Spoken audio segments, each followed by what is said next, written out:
नमस्कार दोस्तों, आप सभी को न्यू टीम एकेडमी के परिवार की तरफ से आप सभी का स्वागत करता हूं। आइए हम आज बात करेंगे आकाश यानी कि खगोलीय पिंडों के बारे में। खगोलीय के पिंडों में हम जैसे ताराओं के बारे में पढ़ेंगे, सूर्य ग्रह के बारे में पढ़ेंगे, बौने ग्रह जानेंगे, धूमकेतु के बारे में जानेंगे, ठीक है। उल्का पिंड क्या है इनके बारे में जानेंगे, तारा मंडलाओं की जो है इनके पर चर्चा करेंगे, ठीक है। तो हम बात करते हैं तारा, ठीक है। तो तारा जो है ऐसे पिंड हैं जो प्रकाश उत्पन्न करते हैं, ठीक है, उन्हें हम तारा ही कहते हैं। तो हमारा जो ब्रह्मांड है उसमें गुरुत्वाकर्षण बल के कारण नाभिकीय संलयन की क्रिया शुरू है। किसकी क्रिया शुरू है? नाभिकीय संलयन की क्रिया शुरू है। इस क्रिया में क्या होता है? हाइड्रोजन जो है हीलियम में परिवर्तित हो रहा है, ठीक है। हाइड्रोजन हीलियम में परिवर्तित हो रहा है जिससे ताप और प्रकाश उत्पन्न होता है। ये क्रिया दीर्घकाल की चलने के उपरांत हाइड्रोजन समाप्त हो जाता है, ठीक है। हाइड्रोजन समाप्त होने के बाद इसका जो आंतरिक भाग होता है यानी आंतरिक केंद्र होता है संकुचित होकर गर्म हो जाता है और बाहर ये क्रिया इसके बाहरी भाग में क्रिया चलती रहती है। ये क्रिया कब तक चलती रहती है? जब तक ये हाइड्रोजन से कार्बन में परिवर्तित न हो जाए, ठीक है। इसमें जो है परिवर्तित होने के बाद ऊर्जा का जो है समाप्त हो जाता है। ऊर्जा समाप्त हो जाएगा तो विस्फोट होता है। विस्फोट होने के कारण जिसे हम विस्फोट होता है उससे हम जो है सुपरनोवा कहते हैं। क्या कहते हैं? सुपरनोवा कहते हैं, ठीक है। जब हाइड्रोजन से हीलियम में बाहरी भाग में जब परिवर्तित हो रहा होता है तब ये लाल की तरह दिखता है, ठीक है। अब बात करेंगे हम क्षुद्र ग्रहों के बारे में। क्षुद्र ग्रह क्या है?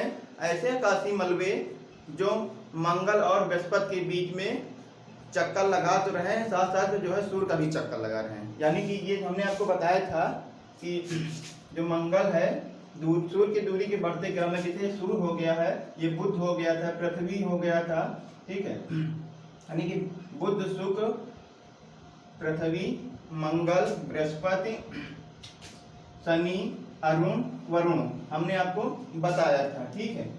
तो ये 4 ग्रह है। तो ये क्या है कि जो हमारा सूर्य ग्रह है ये इसके बीच में होते हुए सूर्य की परिक्रमा कर रहा है। इसी वजह से इसे सूर्य ग्रह मतलब सूर्य ग्रह कहते हैं। इसको एक नाम से और जाना जाता है अवांतर ग्रह। अवांतर ग्रह क्यों कहते हैं? इसलिए कहते हैं क्योंकि ये हमारे शुरू के 4 ग्रह हैं और लास्ट के 4 ग्रह हैं। शुरू के 4 ग्रह यानी कि आंतरिक ग्रह कहते हैं और जो बाहरी 4 हैं ग्रह उनको हम बाह्य ग्रह कहते हैं। तो ये आंतरिक और बाह्य ग्रह के बीच में चक्कर लगा रहे हैं, इसी वजह से इन्हें अवांतर ग्रह भी कहते हैं, ठीक है। तो हमारा इनका जो व्यास होता है, इनका व्यास 1 से लेकर 100 किलोमीटर के बीच में होता है, यानी कि 1 से 100 के तक के होता है, ठीक है। तो हमारा जो सबसे बड़ा शुद्ध ग्रह है उसका नाम है सीरीज। ये चीज याद रखना, प्रश्न में यही सबसे महत्वपूर्ण है। जब आपको पूछेगा कि जो है सबसे बड़ा शुद्ध ग्रह कौन सा है, वो आपका सीरीज हो जाएगा, ठीक है। अब बात करते हैं बौने ग्रह के बारे में। बौने ग्रह क्या है? तो ऊपर बेल्ट के बाहर उन आकाशीय पिंडों को हम लोग बौना ग्रह कहते हैं जो ग्रहों के आकार में छोटे और उनकी कक्षा अनिश्चित हो, ठीक है, उन्हें हम लोग बौने ग्रह कहते हैं, ठीक है। तो हमारे जो बौने ग्रह हैं, जैसे कि हम बता दें, बौने ग्रह प्लूटो, एरिस है, ठीक है। ये हमारे बौने ग्रह हैं, ठीक है। अब हम बात करेंगे धूमकेतु के बारे में। धूमकेतु में क्या होता है कि सूर्य क्षेत्र से बाहर, ठीक है, जैसे जो सूर्य है उससे बाहरी जगह यानी कि जहाँ प्रकाश नहीं यानी कि अंधेरे में और ठंडे क्षेत्रों में ये जो है भ्रमण करते रहते हैं। जब ये भ्रमण करते जब सूर्य के पास आ जाते हैं तो क्या होता है, ये वाष्पित होने लगते हैं, क्योंकि ये पिंड जो है हिमकणों से मिलके बना होता है। तब ये सूर्य के पास आते हैं तो वाष्पित होने लगते हैं। तो जो इसका पिछला भाग होता है जिसे हम क्रोमा कहते हैं, क्या कहते हैं, क्रोमा कहते हैं, ये पूंछ के आकार की तरह दिखने लगता है। इसी वजह से हम लोग धूमकेतु को जो है उज्ज्वल तारा कहते हैं। ठीक है, इसी वजह से हम इसे उज्ज्वल तारा के नाम से जाना जाता है। तो इसमें जो प्रश्न पूछा जाता है, ये पूछा जाता है कि कौन सा उज्ज्वल तारा सबसे बड़ा है, तो वो जो है यानी कि हेली हो गया, ठीक है, ये सबसे बड़ा है। इसकी खास वजह हम आपको बता दें, ये आपको जो है हर 76 वर्षों में आपको दिखेगा। ठीक है, ये घटना जो है हर 76 वर्ष के बाद होती है। यानी कि हम अगर बात करें आने वाले समय में 2062 को ये हमें दिखेगा। ठीक है, तो हमने आपको धूमकेतु के बारे में बता दिया गया। अब बात करेंगे उल्कापिंड व उल्काश्म के बारे में।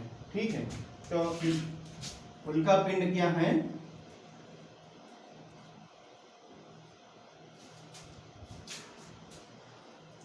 ऐसे पिंड जो ब्रह्मांड के चक्कर लगाते लगाते ये पृथ्वी के वायुमंडल में आ जाते हैं, जिससे घर्षण लगता है।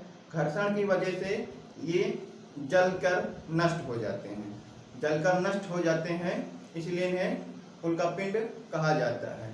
ठीक है, और जो जलकर पूर्णतः नहीं नष्ट हो पाते हैं उनको हम लोग उल्काश्म कहते हैं, यानी कि उल्काश्म पिंड कहते हैं। ठीक है, जैसे कि हमारे जो भारत की बात करें, भारत में जो है एक जगह है महाराष्ट्र, महाराष्ट्र के जो है क्षेत्र में जाएंगे तो आपको एक लोनार झील मिलेगा। ये इसी पिंड का उदाहरण है। ठीक है, ये पूर्णतः जो है नष्ट नहीं हुआ था और पृथ्वी पे आके गिर गया था। ठीक है, इसमें जो है लोहा, निकिल जैसे तत्व पाए जाते हैं। ठीक है, अब हम बात करेंगे ब्लैक होल के बारे में। ब्लैक होल के बारे में यानी कि हम इसको हिंदी में प्रश्न विवर कहते हैं।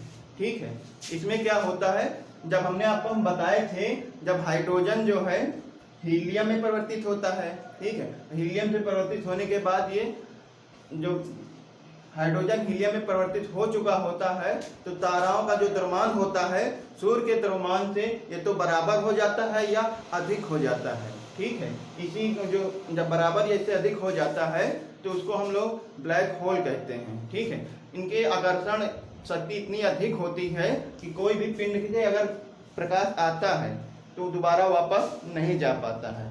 ठीक है, इसकी यही खासियत है। हम बात करते हैं चंद्रशेखर के बारे में। ठीक है, चंद्रशेखर के बारे में इससे भी प्रश्न पूछ लिया जाता है। हमारे जो भारतीय खगोल शास्त्री रहे हैं चंद्रशेखर, उन्होंने ये सीमा बताया था, इन्हीं के नाम पर चंद्रशेखर सीमा पड़ा है। इसमें क्या बताया गया है, ऐसा सीमा यानी कि ऐसे सीमा जिनमें ताराओं को जो है अस्तित्व खत्म हो जाता है या फिर ये मृत हो जाते हैं, उनको हम लोग चंद्रशेखर सीमा कहते हैं। ठीक है, इसका जो मान है, इसका मान जो है 2.765 पावर 10 13 यानी कि 30 किलोग्राम है।